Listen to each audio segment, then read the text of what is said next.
छत्रपती शाहू महाराजांनी आपल्या राजसत्तेचा वापर हा दीन दलित उपेक्षित वर्गासाठी केलाय। त्याच राजाचं नाव अजूनही सगळ्यांच्या तोंडून निघत आहे। त्यामुळे शाहू महाराजांच्या विचाराने राज्यकर्त्यांनी सत्तेचा वापर लोकांच्या विकासासाठी केला पाहिजे असे प्रतिपादन खासदार शरद पवार यांनी केले।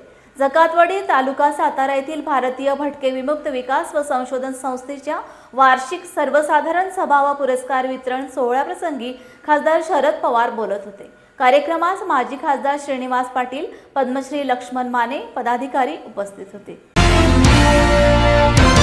पण आपल्यानंतर महाराष्ट्राला मुख्यमंत्री मिळाला नाही। आपला प्रशासनाचा जो वचक होता तो आता उरलेला नाही। रोज नवनव्या घोषणा होत असतात। आता प्रत्येक शालेय मुलाला 2 गणवेश मोफत मिळणार आहेत। मुलांना दूध, अंडी, फळ मिळणार आहेत। साहेब, आमची परवड अशी आहे, 2 वर्ष झाली सरकारने अनुदान दिले नाही। शासनाकडे आज मितीस 2 कोटीहून अधिक रक्कम अनुदानापोटी मिळणे आहे, पण अधिकारी सांगतात भरून पैसे आले नाहीत। आता पैसे आले की नाही, आले की देतो, बजेटमध्ये तरतूद नाही, पुरवणी मागण्या टाकतो।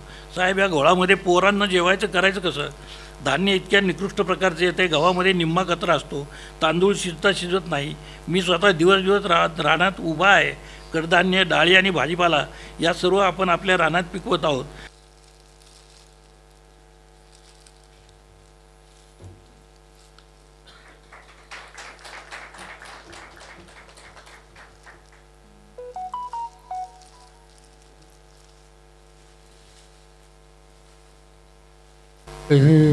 फसलांच्या संस्थेमध्ये नवलेला एक होत्याने मोठा कार्यक्रम असतो, सोहळा असतो की ज्या कर्मचारी समाजाच्या उपेक्षित घटकांच्या शिक्षणाच्यासाठी आपलं आयुष्य जगून दिले।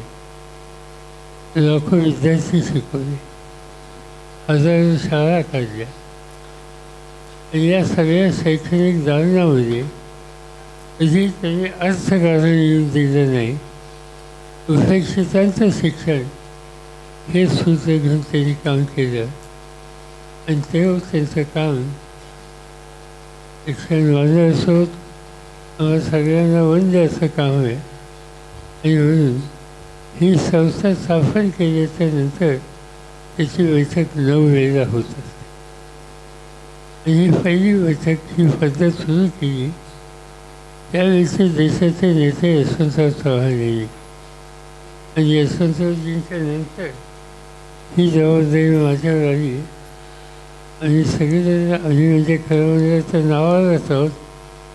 लक्ष्मणराव आणि त्यांचे सगळे सहकारी कुटुंब अखंडपणानं या वर्गाच्यासाठी प्रयत्न करतात, या वर्गाची दुखणी मांडतात, वेळप्रसंगी संघर्षही करतात आणि त्याचबरोबर त्यांची शैक्षणिक क्षेत्रामध्ये उंची वाढेल कशी याची खबरदारी घेतात। इव्हन तुम्ही सगळेजण आजच्या या बैठकीला उपस्थित राहिला त्याबद्दल मी तुम्हाला सगळ्यांना धन्यवाद देतो।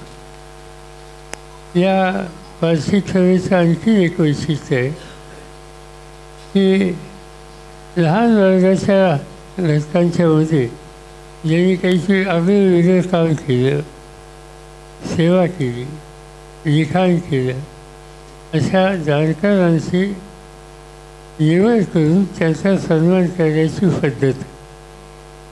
आणि हा सन्मान फुले आंबेडकर साहित्य पुरस्कार असो, जीवन गौरव पुरस्कार असो की युवा साहित्य पुरस्कार असो, या पद्धतीने करतो।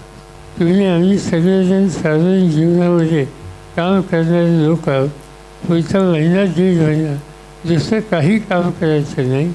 आपल्या परिसरामध्ये ज्या भगिनी आहेत, ज्या नियमामध्ये बसतात, त्यांचा फॉर्म भरणं आणि सरकारच्या त्या यंत्रणेकडे देणं हा एक मोठा कार्यक्रम आपण हातामध्ये घेऊन त्याची अंमलबजावणी करून या शासनावर एक प्रकारचा अगदी त्यांच्या या धोरणामध्ये त्यांनी निर्णय घेतले त्याच्या अंमलबजावणीमध्ये आपल्याला करायचं आहे आणि ते काम आपण करत आहोत। या एका समारंभाला भटके विमुक्त म्हणजे बांधलेले नाहीत। मी पुण्याला जिल्हाधिकारी होतो, रात्री ब्रिटिशांच्या काळामध्ये गुन्हेगार जमातीची मंडळींना डांबून ठेवायची आणि कुलपं लावायची आणि ती कुलपं किल्ल्या कोणाकडे ते असायचे.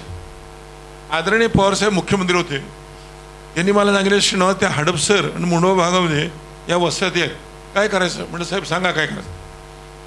विमुक्त ते सगळं तोडून टाकलं आणि त्यांच्या नावावर ते जमिनी करून टाकल्या. ज्याने जे बांधले होते त्यांच्या नावावर पवारसाहेबांनी मुख्यमंत्री असताना जमिनी करायला लावल्या. त्याचं साक्षीदार मी आहे. जे जे गुंतलेले आहे त्यांना कसं सोडवायचं याचा उत्तम अनुभव असलेले माझ्या मित्राच्या हस्ते नागोराव कुंभारांचा, रामराजे आत्रामांचा, राम आणि लक्ष्मण आणि विलासराव मान्यांचा सत्कार होतोय. कथेचं कथन करत असताना आपल्या पत्नीचा सत्कार पहिला व्हावा आणि मग आपण बोलावं, हा याचा एक उत्तम योगायोग आहे. आपण सर्वांनी या कार्यक्रमात सहभागी होऊन सामान्य लोकांना जगण्याचं बळ देण्याकरता सामान्य माणसाला मदत करतात याचा एक कित्ता घालून दिला. आपण सर्वांना आज 9 तारीख 9 मेला आम्ही कर्मवीर अण्णांच्या समाधीवर डोकं टेकतो आणि 9 मेला शारदाश्रम येतो. पुन्हा तेच 9 1 9 2 18 8 1 9 9 3 27 7 2 9 9 4 36 6 3 9 9 45 4 5 9 9 म्हणजे 9च आहे. आणि आम्ही करायची नवीन नवाळ आहे. आदरणीय पवार साहेबांचा उत्साह अधिक वाढतोय, त्यांना आणखी बळ यावं. आणि मी आहे र लांबना हळी देतात असं म्हणतो, तसं आपण सगळ्यांनी हळी देऊया आणि हळीत नाही कधी कळी फुलू द्या लोकशाहीतली, तिला सुगंध देऊया, एवढीच प्रार्थना करू. थांबतो. जय हिंद, जय महाराष्ट्र.